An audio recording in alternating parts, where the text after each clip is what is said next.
Okay, so besides looking at some troubleshooting details from the closed-up Williams guard, like him pressuring in, me switching sides, and him posturing up, etc., we're now going to look at some escapes he might do as I go into one of my primary attacks, being the omoplata. So we're not going to go extremely in-depth on all the omoplata details. We have some stuff on omoplata videos for free on our YouTube channel.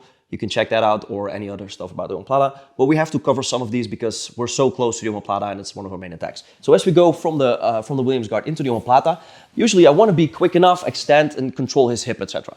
But as I'm sitting up, blocking his hip, controlling his wrist, yeah, my opponent might speed up here, out angle, and start rolling away. If I stay flat on my back, he will then turn towards me and get a top position. Yes, for instance. Yeah.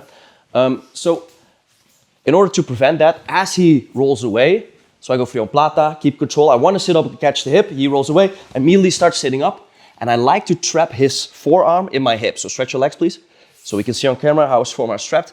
I go into the far side armpit, yeah, for my underhook, and now I extend my hip and bridge in for a slicer. Now the slicer, the bicep slicer, is not very high percentage. Yeah, some people just are easy to tap with it, others not. Or he can just maybe get his arm out in the transition, boom, I will just catch regular side control. Or if the arm is strapped, let's angle a little bit so you can see what's happening with the arm. As the arm is strapped from the omoplata with the bicep slicer, if he gets it out of my hip and extends it, I can also windshield wipe over and go for my crucifix position here. So if he rolls away, I like to follow up and get a top position. That's one of the most common things on omoplata. Then I will still score a sweep, get 2 points in IBJF, and instead of using the omoplata, I just got a sweep, yeah, and got a top position, which is perfectly fine for me.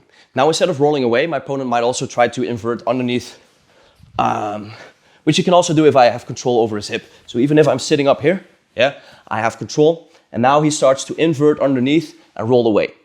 So I'm too late maybe to follow up. One of the things I can always catch, if it's not his hip, roll back please. One of the things I could always catch here, instead of his hip, or as I start losing his hip, so we have control here, the wrist or the elbow, yeah, have this one locked. He starts inverting underneath. I will just let, yeah, roll, let go and catch the leg here. Now if I catch the leg on the far side, like this, I can let go of the arm, go over and start going into knee bars here. But what I really like to do, instead of having the leg trapped here, just let it go. So I will let him roll even further so the leg passes my face. So we're in omoplata. I keep control of the hip. He starts framing out. I let go. Yeah, roll. I catch the heel and I turn it towards me like this. So we get into this inside heel hook position.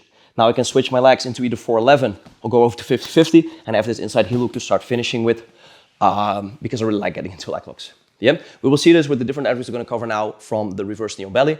And we saw this before when entering to the legs. If he rolls out of the kimura, he will present his legs to me, yeah, and I will usually start attacking the legs or scoring the top position in the sweep.